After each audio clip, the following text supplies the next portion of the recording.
Na madrugada fria de 20 de abril de 1997, um crime cometido em uma das áreas mais nobres de Brasília chocou profundamente o Brasil e o mundo.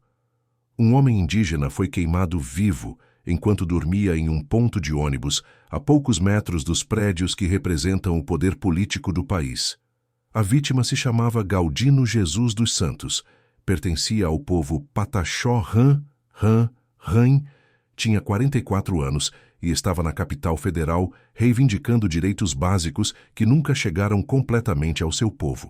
O caso se tornou um dos episódios mais emblemáticos da história recente do Brasil, quando o assunto é violência racial e ódio contra populações indígenas.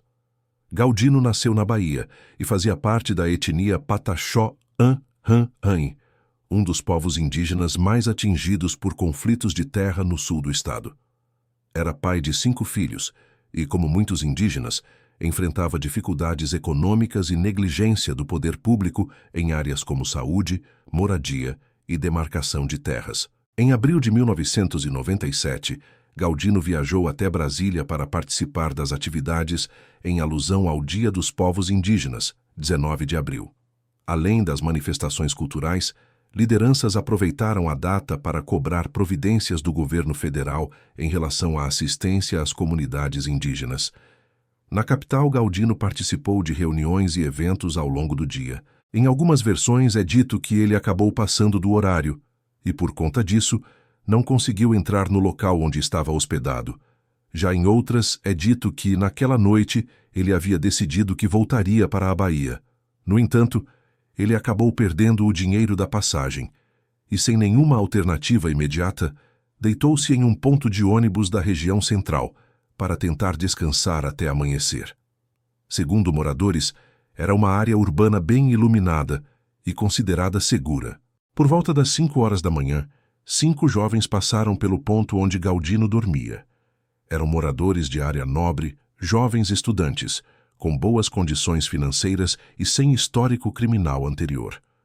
Segundo as investigações, os rapazes haviam passado a noite consumindo bebida alcoólica e transitavam pela cidade, quando decidiram praticar o que mais tarde tentariam classificar como uma brincadeira. Portando combustível e um isqueiro, aproximaram-se de Galdino enquanto ele dormia vulnerável e sozinho. Jogaram o combustível em seu corpo e atearam fogo. Em depoimento inicial, alguns dos envolvidos disseram que acharam que se tratava de um morador de rua e que a ação seria apenas uma brincadeira.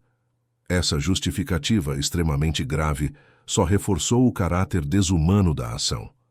Mesmo que fosse uma pessoa em situação de rua, isso jamais justificaria o ataque. Ele era um indígena que havia viajado para a capital em busca de dignidade para seu povo. Galdino acordou envolto pelo fogo. Em completo desespero, levantou-se e correu pela rua em chamas, pedindo ajuda. Pessoas que presenciaram a cena tentaram apagar o fogo e acionaram o socorro. Ele foi levado em estado gravíssimo ao Hospital Regional da Asa Norte, HRAN, com mais de 95% do corpo queimado, e horas depois, Galdino não resistiu aos ferimentos e faleceu. A comoção foi imediata.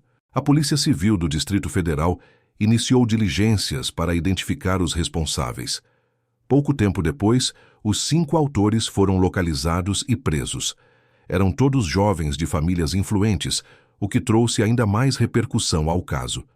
A sociedade passou a discutir mais uma vez a diferença de tratamento que pessoas ricas e pobres recebem quando estão diante da justiça.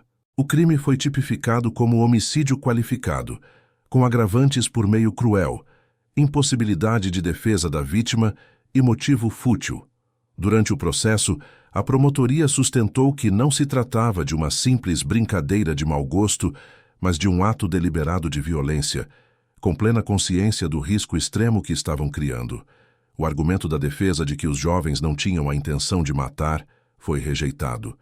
Em 2001, após 4 anos de tramitação, o julgamento foi concluído. Os 5 réus foram condenados a 14 anos de prisão, inicialmente em regime fechado.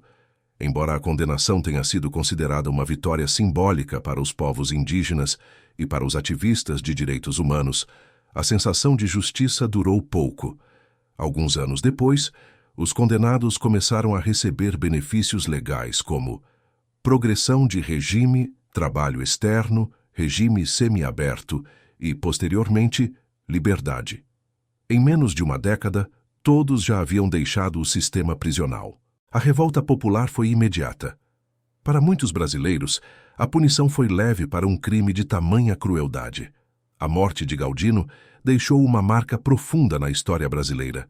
O crime expôs uma ferida social que muitos fingiam não enxergar: o racismo contra povos indígenas e a naturalização da violência contra corpos vistos como menos importantes. O fato de os criminosos serem jovens brancos de classe média alta e a vítima ser um indígena nordestino, pobre e longe de casa, escancarou desigualdades históricas. O caso repercutiu fora do país. Organizações internacionais de direitos humanos cobraram posicionamento do Brasil. E o ataque passou a ser citado em relatórios sobre violência racial. Anos depois, o ponto de ônibus onde Galdino morreu se transformou em local de memória e reflexão. Seu nome passou a ser lembrado em protestos, marchas indígenas e em eventos de direitos humanos. Mais do que uma vítima, Galdino se tornou símbolo. Símbolo da invisibilidade indígena e símbolo do descaso. Galdino não morreu apenas queimado pelo fogo. Morreu enquanto buscava direitos. Morreu enquanto dormia em via pública. Morreu por causa de um preconceito que ainda existe. O Brasil perdeu um homem. Mas os povos indígenas perderam naquele dia muito mais. Perderam mais uma prova de que suas vidas ainda precisam ser defendidas constantemente. Este vídeo foi criado com profundo respeito à memória de Galdino Jesus dos Santos e à sua família. Todo o conteúdo apresentado aqui foi construído exclusivamente a partir de informações disponíveis em fontes verificáveis, como registros oficiais, reportagens jornalísticas e documentos públicos relacionados ao caso. Nosso objetivo é informar com responsabilidade, sem sensacionalismo, preservando sempre a dignidade da vítima e de seus entes queridos. Agradecemos a você que assistiu e reforçamos a importância de lembrar que, por trás de cada história, existe uma vida, uma família e um legado que merecem respeito. Se você gosta do nosso conteúdo, considere se inscrever no canal e deixar seu like, pois isso nos ajuda muito a crescer aqui no YouTube. Muito obrigada e até o próximo vídeo.